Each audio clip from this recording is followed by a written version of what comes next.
Parentalité partagée, avantages et faiblesses. Qu'est-ce qu'est la parentalité?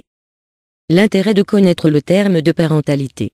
La parentalité est un terme définissant la fonction de parent sous un aspect juridique, culturel et social. La parentalité traditionnelle est souvent complétée par les parents adoptifs, les beaux-parents ainsi que le parent biologique ou social. L'affaire devient beaucoup plus complexe dans le cadre des familles recomposées, pluriparentales ainsi que les foyers monoparentaux. Cette complexité due à un vide juridique soulève plusieurs interrogations à propos de l'autorité parentale. Juridiquement, la Commission des droits de l'homme définit la parentalité comme étant les devoirs des parents ainsi que leurs droits relatifs à l'autorité parentale et à la filiation. Les droits de l'enfant. Reconnaître les droits de l'enfant par rapport à la parentalité.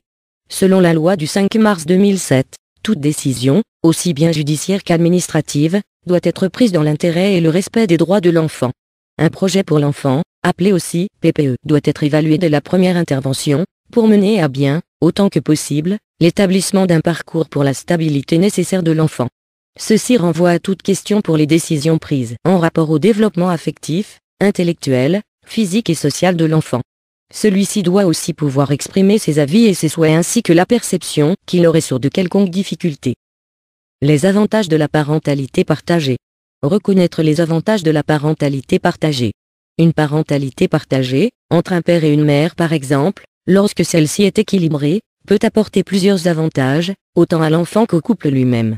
Même si l'on peut remarquer quelques disparités lorsqu'un des parents endosse ses responsabilités plus que l'autre, la presque absence de conflit s'avère souvent très bénéfique pour les enfants. Une étude récente a cependant révélé une sexualité plus épanouie pour les femmes lorsque les hommes sont beaucoup plus investis.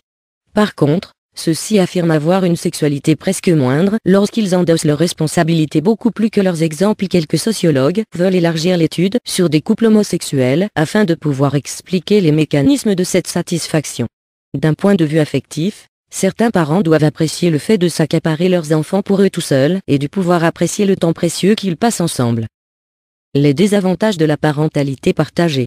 Reconnaître les désavantages de la rentabilité partagée.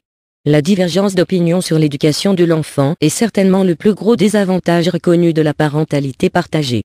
Les femmes et les hommes n'ayant presque jamais la même vision sur l'éducation, cela peut provoquer quelques conflits de plus. Surtout si la mésentente s'étale sur les enfants. L'autorité parentale est mise à rude épreuve lorsqu'il s'agit particulièrement de punitions.